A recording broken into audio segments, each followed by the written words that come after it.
आज हम जानेंगे श्री शिव महापुराण के विद्वेश्वर संहिता का 10वां भाग। बाकी सारे भाग हमारे चैनल के प्लेलिस्ट में हैं, आप जाकर देख सकते हैं। अग्नि यज्ञ, देव यज्ञ और ब्रह्म यज्ञ आदि का वर्णन, भगवान शिव के द्वारा 7 वारों का निर्माण तथा उनमें देवाराधन से विभिन्न प्रकार के फलों की प्राप्ति का कथन।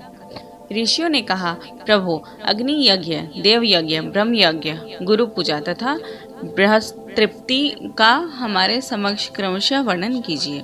सूत जी बोले, महर्षियों, गृहस्थ पुरुष अग्नि में सायंकाल और प्रातः काल जो चावल आदि द्रव्य की आहुति देता है उसी को अग्नि यज्ञ कहते हैं। जो ब्रह्मचर्य आश्रम में स्थित है उन ब्रह्मचारियों के लिए समिधा का आधान ही अग्नि यज्ञ है।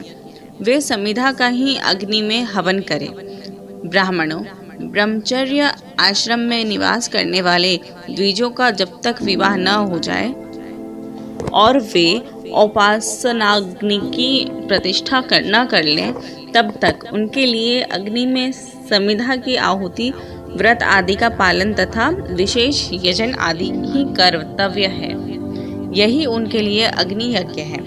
द्विजों, जिन्होंने ब्राह्म्य अग्नि को विसर्जित करके अपने आत्मा में ही अग्नि का आरोप कर लिया है, ऐसे वानप्रस्थितियों और सन्यासियों के लिए ही यही हवन या अग्नि यज्ञ है कि वे विहित समय पर हितकर, परिमित और पवित्र अन्न का भोजन कर लें। ब्राह्मणों, सायंकाल अग्नि के लिए दी हुई आहुति संपत्ति प्रदान करने वाली होती है, ऐसा जानना चाहिए। और प्रातः काल सूर्यदेव को दी हुई आहुति आयु की वृद्धि करने वाली होती है। यह बात अच्छी तरह समझ लेनी चाहिए। दिन में अग्निदेव सूर्य में ही प्रविष्ट हो जाते हैं, अतः प्रातः काल सूर्य को दी हुई अग्नि आहुति भी अग्नि यज्ञ के ही अंतर्गत आती है। इस प्रकार यह अग्नि यज्ञ का वर्णन किया गया है। इंद्र आदि समस्त देवताओं के उद्देश्य में अग्नि में जो आहुति दी जाती है उसे देव यज्ञ समझना चाहिए। स्थाली पाक आदि यज्ञों को देव यज्ञ ही मानना चाहिए। लौकिक अग्नि में प्रतिष्ठित जो चूड़ाकरण आदि संस्कार निमित्त हवन कर्म है उन्हें भी देव यज्ञ के ही अंतर्गत जानना चाहिए। अब ब्रह्म यज्ञ का वर्णन सुनो। द्विज को चाहिए कि वह देवताओं की तृप्ति के लिए निरंतर ब्रह्म यज्ञ करें। वेदों का जो नित्य अध्ययन या स्वाध्याय होता है उसी को ब्रह्म यज्ञ कहा गया है।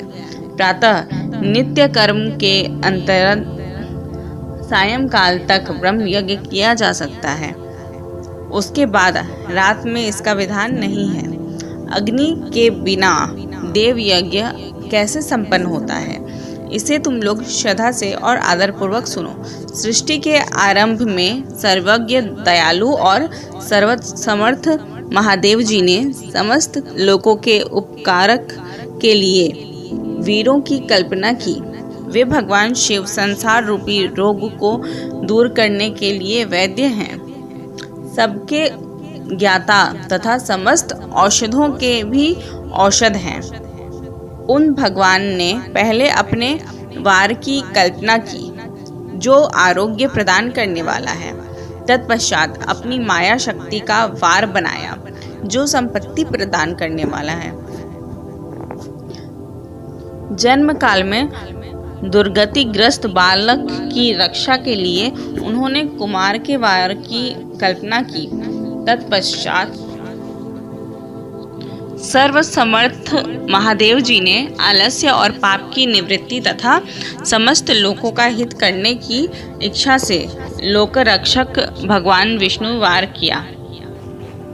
इसके बाद सबके स्वामी भगवान शिव ने पुष्टि और रक्षा के लिए आयुकर्ता, त्रिलोक सृष्टा, परमेष्ठी ब्रह्मा का आयुष्कारक वार बनाया जिससे संपूर्ण जगत के आयुष्य की सिद्धि हो सके।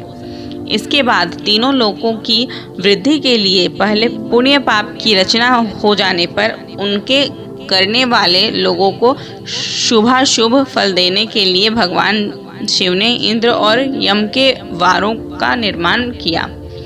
ये दोनों वार क्रमशः भोग देने वाले तथा लोगों के मृत्यु भय को दूर करने वाले हैं।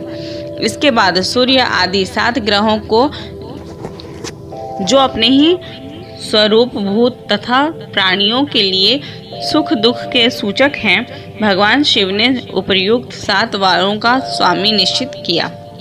वे सब के सब ग्रह नक्षत्रों के ज्योतिर्मय मंडल में प्रतिष्ठित हैं।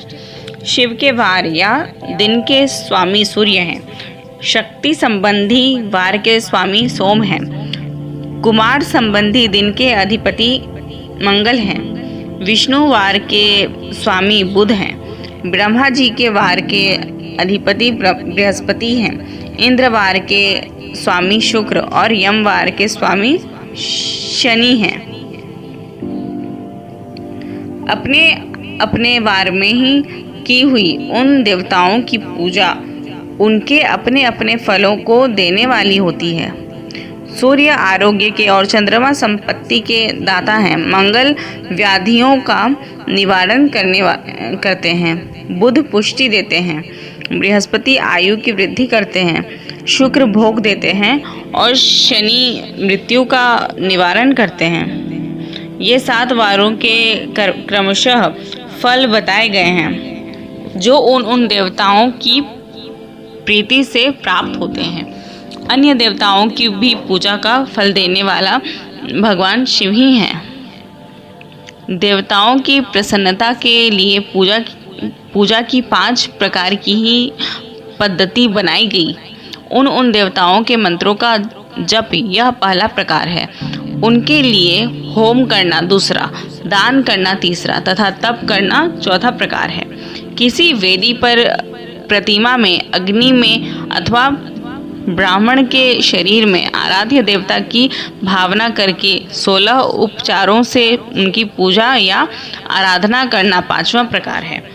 इनमें पूजा के उत्तरोत्तर आधार श्रेष्ठ हैं। पूर्व के अभाव में उत्तरोत्तर आधार का अवलंबन करना चाहिए।